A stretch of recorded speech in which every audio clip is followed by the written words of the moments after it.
नमस्कार, स्वागत आहे तुमचं नवीन एका व्हिडिओमध्ये। तर सध्या चालू आहे पित्तरपाठ म्हणजे पितरांचा पंधरवडा चालू आहे आणि 8 दिवसानंतर शारदीय नवरात्र उत्सव सुरू होणार आहे। वास्तविक पाहता संपूर्ण वर्षभरात 4 नवरात्र साजरी केली जाते, मात्र यामधील आपण चैत्र नवरात्र आणि शारदीय नवरात्र विशेष व्रत आचरले जाते। तसं म्हटलं तर प्रत्येक घरामध्ये पितृ झाल्यानंतर स्वच्छतेला सुरुवात करत असतात। तर बऱ्याच महिलांनी स्वच्छतेला सुरुवातही केली असेल आणि तुम्हाला माहीतच आहे, दुर्गा माता म्हणजे शारदीय नवरात्रामध्ये प्रत्येक घरामध्ये डीप क्लिनिंग केली जाते। तसं म्हटलं तर आपण दररोज घर स्वच्छ ठेवतोच, पण जी शारदीय नवरात्र येते आणि दिवाळी दसरा येते त्यावेळेस आपलं पूर्ण घर डीप क्लिनिंग आपण करत असतो। यावर्षी नवरात्र ही 2023 म्हणजे नीज अश्विन शुद्ध प्रतिपदा वार येतो रविवार आणि 15 ऑक्टोबर 2023 रोजी आलेली आहे। नवरात्रीतील संपूर्ण 9 दिवस व्रत करतात आणि कुणी तर उठत बसत व्रत करतात, म्हणजेच जेव्हा नवरात्राची घटस्थापना होते त्या दिवशी पूर्ण दिवस आणि जेव्हा दसरा असतो त्याच्या आदल्या दिवशी पूर्ण दिवस उठत बसत व्रत करतात असं म्हटलं जातं। कुणी तर 5 दिवस व्रत करतात। तर ते कसं करायचं, जेव्हा घटमाळेची 5वा दिवस येतो म्हणजे 5वी माळ येते तेव्हापासून तर दसऱ्यापर्यंत हे व्रत पकडतात। त्याला 5 दिवस व्रत पकडणे व्रत आचरणे असं म्हटलं जातं आणि कुणी 9 दिवस पूर्ण व्रत आचरतात। खरं तर ज्यांना शक्य होईल ते पूर्ण 9 दिवस व्रत पकडतात। आपल्या महाराष्ट्रामध्ये खूप जण हे व्रत शारदीय नवरात्रमधील व्रत पकडत असतात। कुणी उठत बसत तर कुणी 5 दिवस तर कुणी पूर्ण 9 दिवस हे व्रत आचरले जातं। जेव्हा हे शारदीय नवरात्रमधील व्रत पकडतात तेव्हा त्याचे खूप सारे नियम आहे, अटी आहे, तर त्या आजच्या व्हिडिओमध्ये मी तुम्हाला सांगणार आहे। तर पहिली गोष्ट म्हणजे जेव्हा नवरात्र उत्सव आपण साजरा करतो म्हणजे त्याच्या अगोदर म्हणजे सध्या तो ज्याचे पितृ झालेले आहे त्यांनी स्वच्छतेला सुरुवात करावी। कारण आपलं घर छोटं असो किंवा मोठं असो पण स्वच्छतेला वेळ लागतो, कारण महिलांना बरेच घरातली कामे असतात इतर, म्हणजे दररोजची स्वयंपाक करणं, मुलांचं मिस्टरांचं आवरणं, त्यानंतर ही डीप क्लिनिंग असते ती करून घ्यायची आहे। तर त्या डीप क्लिनिंगमध्ये जे आपले कपडे असतात, भांडे असतात, जाळे जळमटे सगळं स्वच्छ करायचं आहे, एकदम डीप क्लिनिंग करायची आहे। जरीही तुम्ही उपवास पकडत नसाल किंवा पकडत असाल तर ही डीप क्लिनिंग आपल्याला आपल्या घराची करायची आहे। घरामध्ये जर जुने साहित्य असेल तर ते तुम्ही भंगारमध्ये द्यायचे आहे। घरामध्ये हे असले भंगार साहित्य ठेवायचे नाही। रद्दी असेल तर ती सुद्धा भंगारमध्ये देऊन टाकायची आहे। त्याचबरोबर फुटलेले तुटलेले जे भांडे असतात, चिरलेले भांडे असतात, स्टीलचे भांडे चिरतात बघा, ते सुद्धा आपल्याला घरामध्ये ठेवायचे नाही आहेत। आणि जे काही भांडे आहे ते अगदी स्वच्छ करून ठेवायचे आहे। अगदी कपाचा दांडा जरी गेलेला असेल, उडाला असेल तर तो सुद्धा आपल्याला फेकून द्यायचा आहे। घरामध्ये असले साहित्य अजिबात ठेवायचे नाही। तुम्हाला माहीतच असेल, जेथे स्वच्छता असते तेथेच देवी माताचं वास करत असते, तेथे देवी माता स्थिर असते।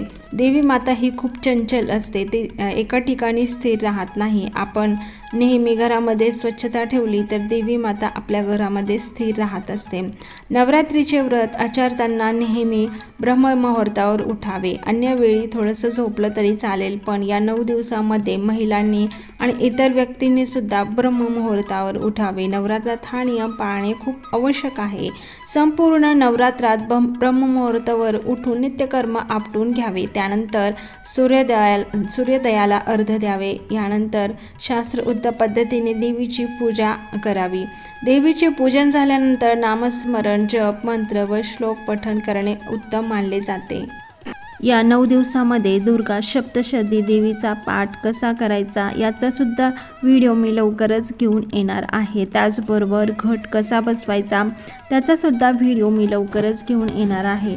त्यानंतर नंददीप कसा प्रज्वलित करायचा 9 दिवस, त्याची काळजी कशी घ्यायची, तो कशावर आपल्याला प्रज्वलित करायचा याचा सुद्धा लवकरच व्हिडिओ मी तुमच्यासाठी घेऊन येणार आहे।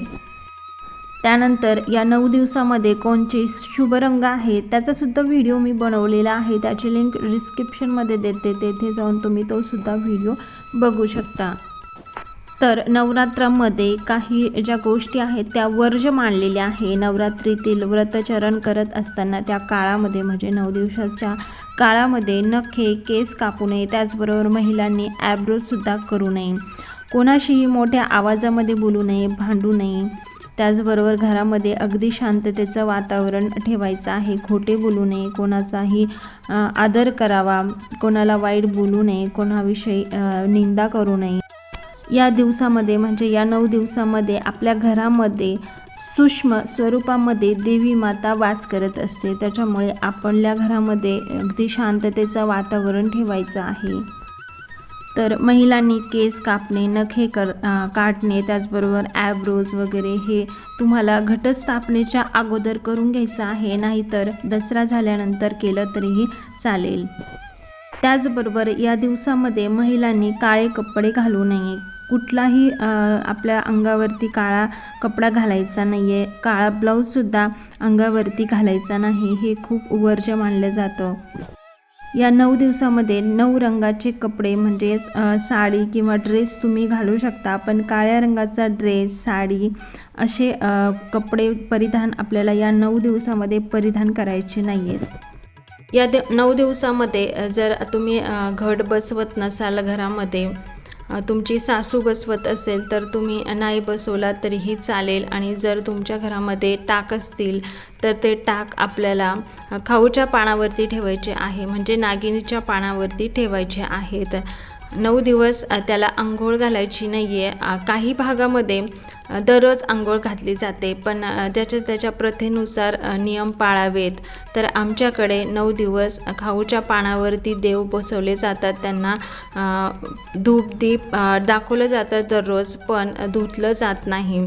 त्याच्या प्रथेनुसार हा नियम तुम्हाला पाळायचा आहे. नवीन नियम तुम्ही सुरू करायचा नाही आहे.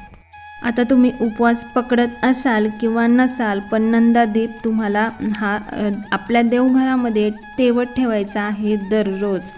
तर हा नंदादीप जेव्हा तुम्ही घटस्थापनेच्या दिवसापासून तर ते दसऱ्यापर्यंत चालू ठेवणार आहात, तर त्याची काळजी कशी घ्यायची त्याचासुद्धा व्हिडिओ मी लवकरच घेऊन येणार आहे.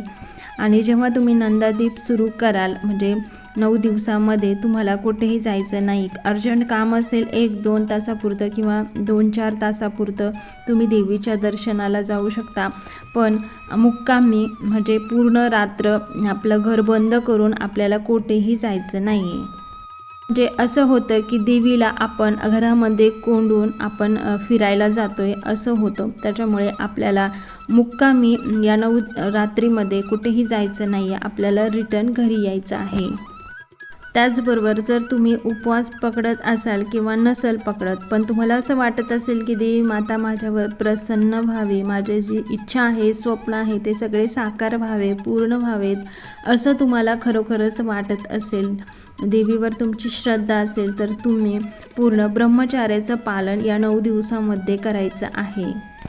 त्याचबरोबर जर तुम्ही घट बसवत असाल किंवा नसेल बसवत, पण या 9 दिवसामध्ये गादीवर झोपायचं नाही. त्याचबरोबर आपल्या घरामध्ये बघा सोफे असतात, तर त्या बऱ्याच जणांचा प्रश्न असतो की सोफ्यावर बसलं तर चालेल का? पण सोफ्यावरती जे आपले गादीसारखीच एक सीट असतं बघा, तर त्यावर सुद्धा आपल्याला बसायचं नाही. चटईवर, गोधाडीवर, सतरंजीवर तुम्ही झोपू शकता, बसू शकता.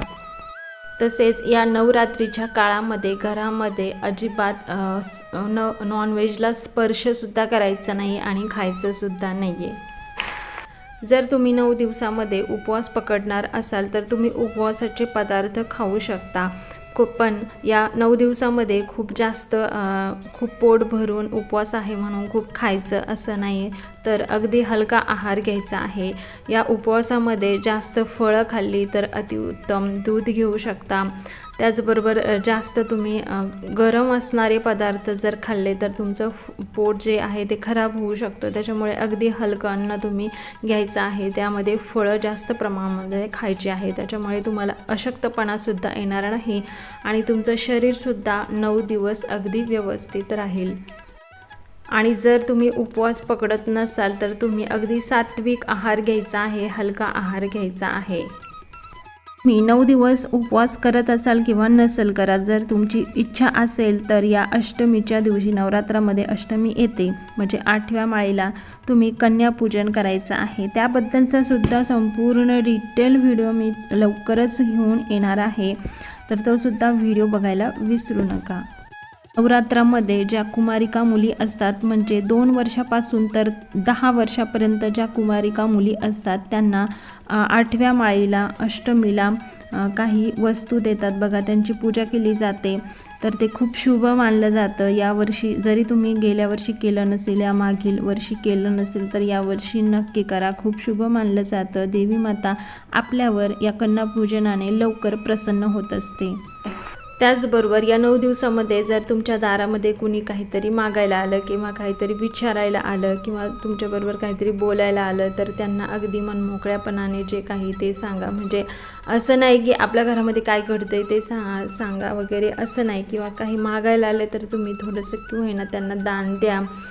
त्याचबरोबर जर तुम्ही एखाद्या जवळच्या देवीला 9 दिवसामध्ये जातच असाल, तर तेथे तुम्हाला कुणी मागितलं किंवा काही विचारलं, तर अगदी मन मोकळेपणाने त्यांना उत्तर द्यावं. मनामध्ये कोणतीही वाईट भावना न मानता अगदी त्यांना मन मोकळेपणाने आपल्या हातात जे काही असेल, म्हणजे दान थोडंसं की होईना किंवा प्रसाद होईना, 1-2 रुपये तुम्ही द्यायचे आहे. कारण या 9 दिवसामध्ये आपल्या मनामध्ये जर खरंच देवीची भावना असेल, खूप शक्ती असेल, विश्वास असेल देवीवर, तर आपल्याला देवी या 9 दिवसामध्ये कोणत्या का स्वरूपामध्ये आपल्याला भेटत असते. त्यामुळे तुम्हाला हे दान या 9 दिवसामध्ये करायचं आहे. त्याचबरोबर या 9 दिवसामध्ये काही महिला असतात, त्या सुवासिनीसुद्धा घालत असतात. 5 किंवा 7 सुवासिनी घालत असतात, तर ते सुद्धा खूप शुभ मानलं जातं. ते सुद्धा तुम्ही सुवासिनी या 9 दिवसामध्ये कधीही जीव घालू शकता. जरी तुम्हाला या 9 दिवसामध्ये सुवासिनी जीव घालण्यासाठी जमलं नसेल किंवा काही प्रॉब्लेम असतील, तर तुम्ही 1, 2, 5, 6, 7 अशा ज्या रिलेटिव्ह तुमच्या शेजारी मैत्रिणी असतील, त्यांना थोड्या वेळासाठी बोलवायचं आहे.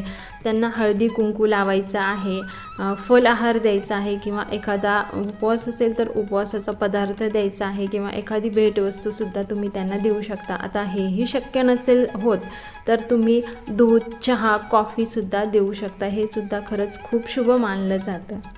या व्हिडिओमध्ये मी बरीच नवरात्रामधील माहिती दिलेली आहे. हे जर तुम्ही पालन केलं तर तुम्हाला खरंच जी देवी माता आहे ती प्रसन्न तुमच्यावर होणार आहे. नक्कीच हे नियम तुम्ही काटेकोरपणे पाळावेत अशी मी विनंती करते. आणि हा व्हिडिओ जर तुम्हाला आवडला असेल तर लाईक करा, शेअर करा आणि चॅनलवर नवीन असेल तर चॅनलला सबस्क्राईब करा, कारण असेच नवनवीन व्हिडिओ मी तुमच्यासाठी घेऊन येत असते. पुन्हा भेटूया अशाच एखाद्या नवीन व्हिडिओसोबत. तोपर्यंत धन्यवाद.